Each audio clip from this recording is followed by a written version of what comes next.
Hello, everybody, and welcome. I'm Sara Wiseman. Today, we're continuing with our teaching, and as you know, I do this a bit. I do this a bit ahead of time, so that as we're working on this, as you're watching this, I've recorded this a bit earlier. So as we're getting to this particular stage of time, and I'm recording it now, and I've been doing all my various meditations, and I know a lot of you have too, to look at what's ahead, I realize like we're kind of getting down to down to the wire now, right? We're kind of getting down to the wire as to when a lot of things are, they're not going to start to shift because they've been shifting for a while, but they are going to make themselves known as changing without a doubt. We noticed all of this change happening, and then we were like, is it really happening?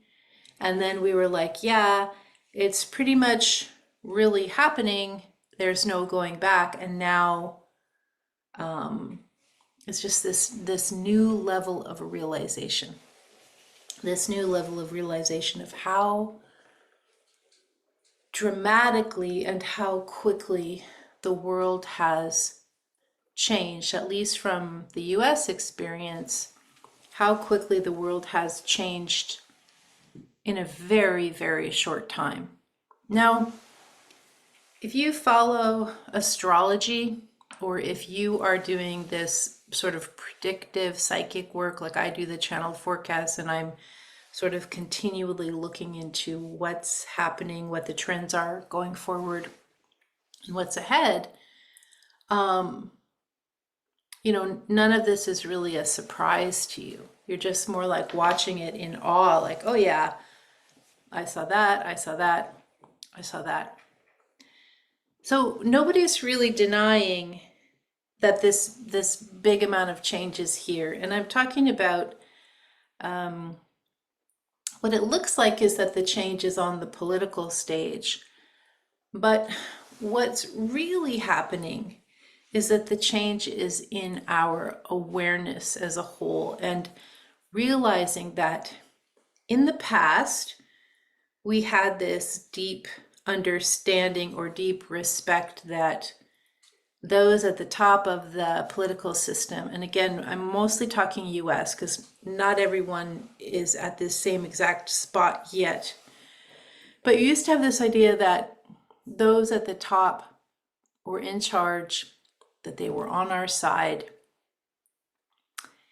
and that we could trust that they knew what they were doing, that the people in charge knew what they were doing, they were on our side, and they were going to act in our benefit. So the last few months, actually, for almost a decade now, we've realized like, that's not really true. So what brought this change? Well, the one thing that certainly brought the change was the internet allowing us to have access to each other in an unprecedented way. The internet and smartphones combined allowed us to have access to each other in a way that we didn't have that before. So on the one hand, we got really quite a lot of onslaught of marketing and porn and celebrity stuff, and just like a lot of stuff like I did not need to know that. I did not need to have awareness of that. All that came in as a way to make money. But also a lot of other things came in, like we started to meet people from all over the world that we shared interests with. We started to meet people from all over the world that we had a deep affiliation with, or a deep affinity with.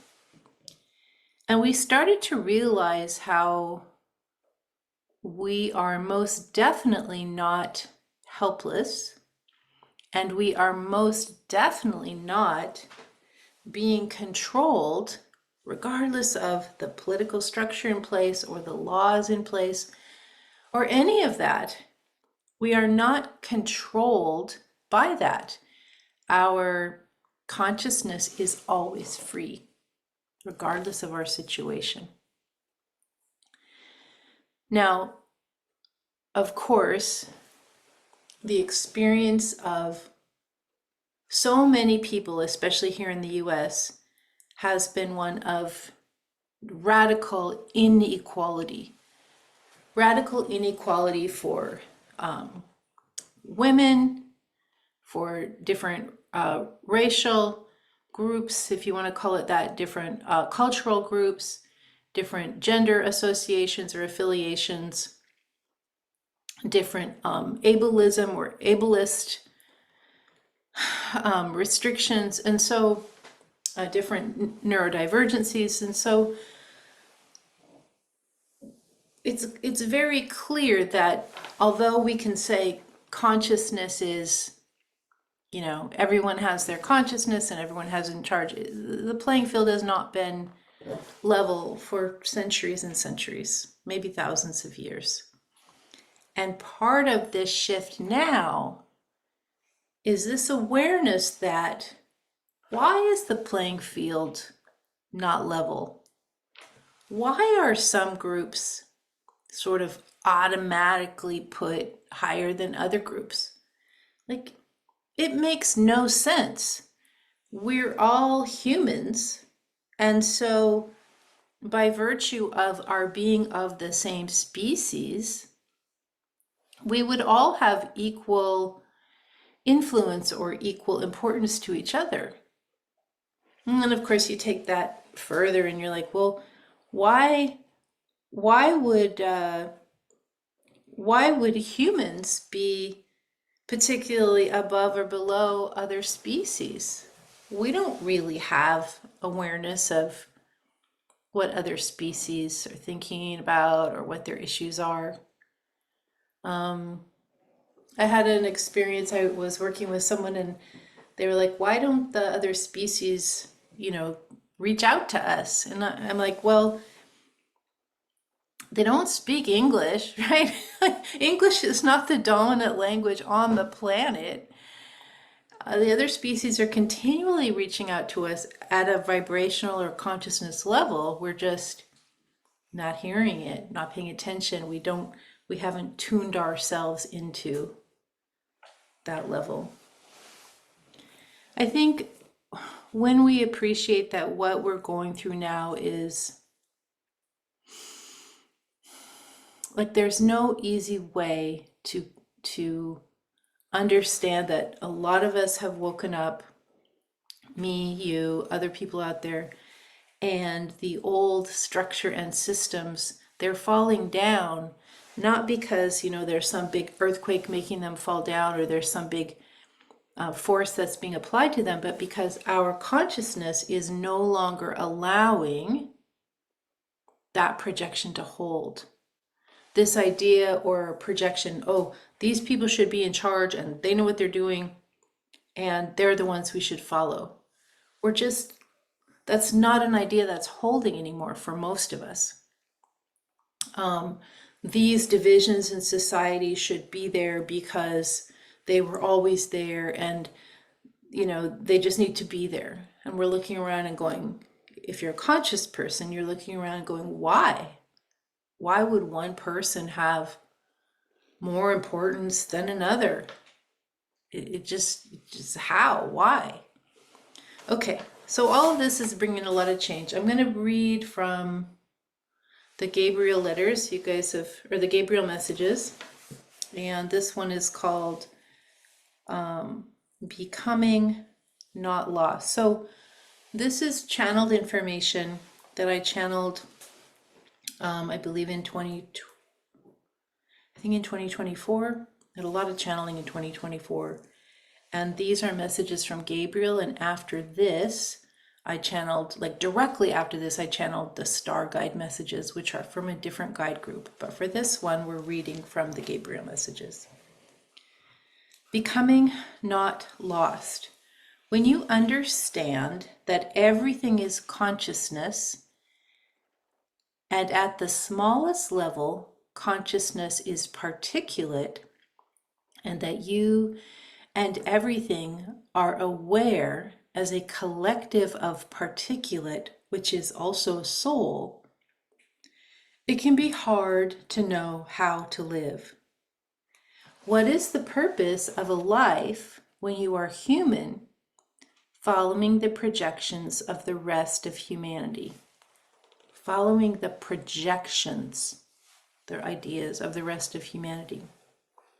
Some believe the projections, some can't look away, some are so infused with the projections as their identity, as their idea of self, that they are indeed lost. Over time, which is really nothing, over time, which is actually awareness, you will become not lost, and the true self will appear like a long lost friend that has never been forgotten. So I want to break this down a little. When you understand that everything is consciousness, it can be hard to know how to live. So this is this idea of this great awakening. You're like, I'm conscious, everything's communicating. Why bother, getting my taxes ready? Why? Okay, that's a good point, Everything conscious is consciousness. What does it matter about, what I wear, or where I live, or what job I have, or if I'm, a success, or any of that? It's like good points.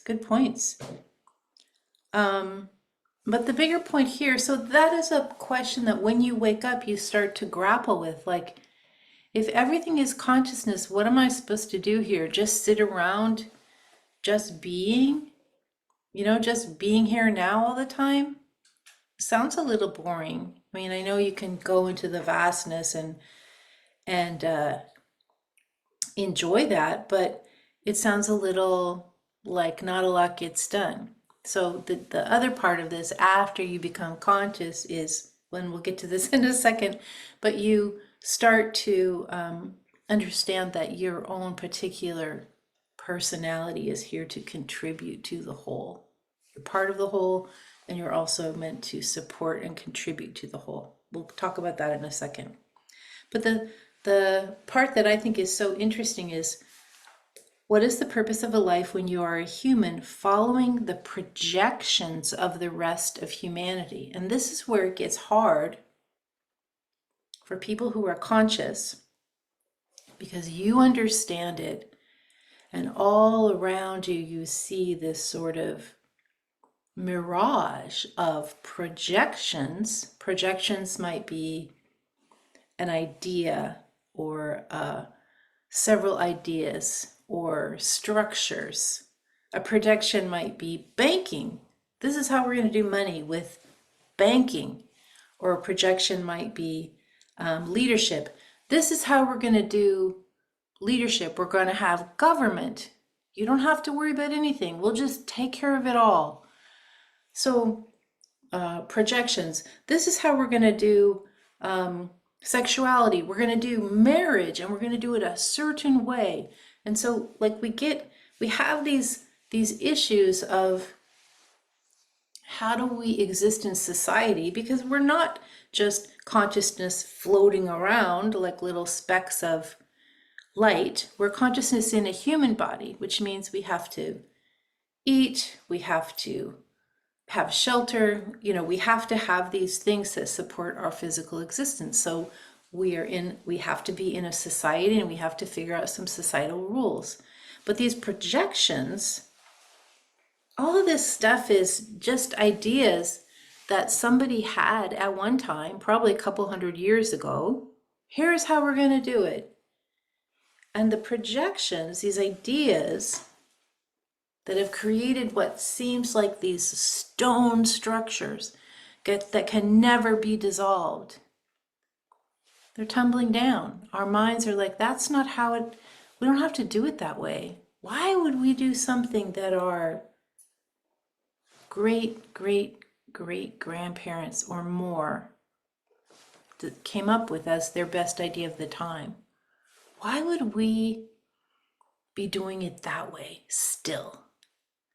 I mean, we're not driving around in horse and buggies anymore.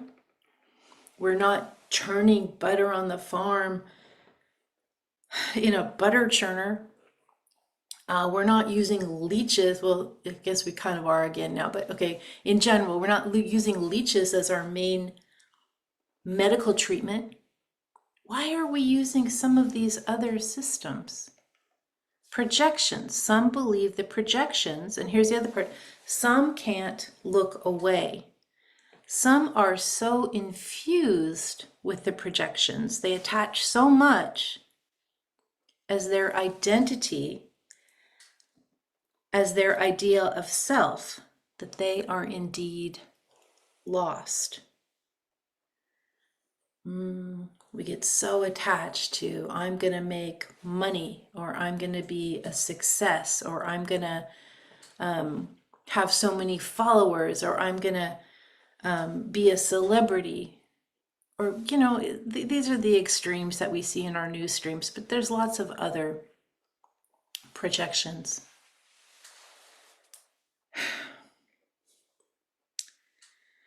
Over time, which is really nothing, over time, which is actually awareness, you will become not lost, and the true self will appear, like a long-lost friend that has never been forgotten. And then we continue answering the question, how shall you live? How shall you live?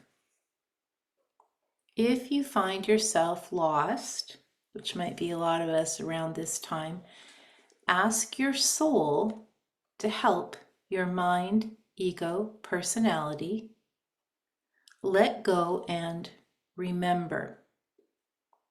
If it is unwilling, the mind, distract it with some small shiny object and recall while your mind is busy.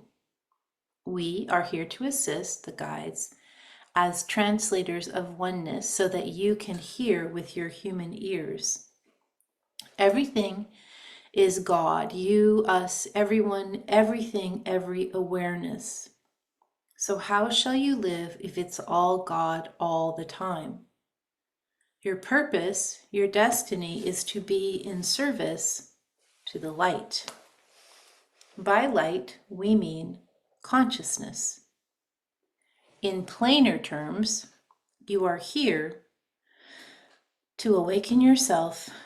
Once you are awakened, even by the smallest amount, you are here to help others awaken. And that's the key. You are here to help others awaken.